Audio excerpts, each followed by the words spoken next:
Un corridor faunique est implanté entre le parc Forillon et les terres publiques situées derrière Rivière-Ormar pour protéger les déplacements des animaux. Ariane Oberborn a couvert la conférence de presse de conservation de la nature du Canada. Conservation de la nature Canada achète régulièrement des lots privés afin de les dédier à la protection des milieux naturels. Cette fois-ci, l'organisme a acheté une série de 4 terrains en bordure de la route 197, permettant de faire un pont entre le parc Forillon et les terres publiques. Cet achat garantit que les lieux ne seront jamais construits et pourront ainsi, à long terme, permettre aux animaux de circuler d'un territoire à l'autre sans jamais être freinés par un éventuel développement du secteur. Le corridor écologique Forillon, c'est d'abord et avant tout un lieu qui est habité par des gens, des familles qui sont profondément attachées au territoire. Plusieurs de ces familles ont fait le choix de protéger ces souvenirs et de marquer leur attachement au territoire en procédant à la conservation volontaire de leur propriété. C'est grâce à eux que l'on doit l'existence et la conservation à long terme du corridor écologique Forillon. Le corridor écologique Forillon, c'est un secteur névralgique de connectivité pour l'est de la Gaspésie. En effet, ce corridor permet de connecter les grands écosystèmes du Parc national Forillon à ceux des grandes terres publiques situées au cœur de la péninsule. Le secteur prioritaire où Conservation de la nature concentre ses efforts est d'une longueur approximative de 7 km et est traversé sur toute sa longueur par une route régionale, la route 197. De part et d'autre de cette route, on retrouve des terres qui sont majoritairement de tenure privée. L'enjeu principal pour le corridor écologique Forillon, c'est le maintien des habitats favorables pour le déplacement de la faune de part et d'autre de la route 197. Ce qu'on observe présentement, c'est la progression de la mise en chantier de nouvelles constructions résidentielles au nord comme au sud des limites du corridor écologique Forillon. Cette conversion des habitats réduit considérablement la qualité du territoire comme corridor écologique. L'enjeu est de taille pour plusieurs espèces qui requièrent un grand territoire pour satisfaire à leurs besoins. On pense entre autres à l'orignal, l'ours noir, le pécan et la martre d'Amérique.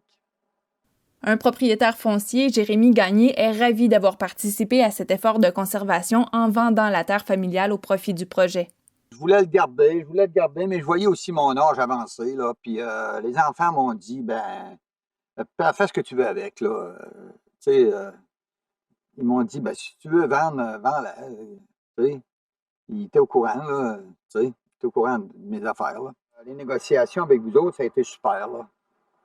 Ça a été super, et je conseille à n'importe qui est intéressé à léguer son terrain à quelqu'un, moi, ça serait la conservation de la nature que je suggérerais, là. L'achat de ces 4 terrains a été financé à une hauteur de 50 % par les 2 paliers de gouvernement pour un montant de 140 000 $ du fédéral, 134 000 $ du provincial et 284 000 $ en provenance d'investissements privés. Ce sont maintenant 207 hectares de milieux forestiers favorables au déplacement d'espèces qui se trouvent protégées à long terme dans le corridor écologique Forillon. La subvention accordée à Conservation de la nature Canada a un effet de levier important puisque chaque portion de la contribution gouvernementale investie doit être appariée par une somme au moins équivalente en provenance de fonds privés ou, comme c'est le cas aujourd'hui, de fonds fédéraux. Grâce à Conservation de la nature Canada et à tous ses partenaires, notre réseau d'aires protégées sur terre privée prend de l'ampleur et nous pouvons toutes et tous en être bien fiers. Félicitations à Conservation de la nature Canada. Félicitations également aux familles qui ont permis la réalisation de ce beau projet. Un merci tout particulier aux organismes de conservation et propriétaires privés pour ce beau succès. Notre gouvernement s'est engagé à protéger 25 % des terres et 25 % des océans du Canada d'ici 2025. Grâce au programme de conservation du patrimoine naturel qui a été créé sous l'égide des Fonds de la nature du Canada dans le cadre de l'investissement historique dans la nature annoncé dans le budget de 2018, nous travaillons avec des fiducies foncières et d'autres partenaires pour établir de nouvelles aires protégées et de conservation qui bénéficieront à nos espèces sauvages, en particulier les espèces en péril. En échange, l'organisation s'engage à honorer les dons du public en poursuivant sa mission indéfiniment. Je tiens aussi à rappeler de nouveau là, l'importance de l'implication des propriétaires fonciers parce que c'est vraiment la base là, dans la réalisation de notre mission pour arriver à des ententes de conservation de gré à gré entre les propriétaires et conservation de la nature. Pour nous, c'est une fierté là, de s'associer à ces familles-là qui très souvent là, ont été les gardiens et ont protégé eux-mêmes leur terrain, souvent depuis des générations. Donc, pour nous, ben, on s'engage à poursuivre le travail de conservation que eux ont commencé pour le futur. Donc, en continuant à gérer, à protéger ces terrains-là avec notre équipe. Puis, on espère on espère avoir d'autres propriétaires privés qui nous aident là, dans l'atteinte de cette mission-là.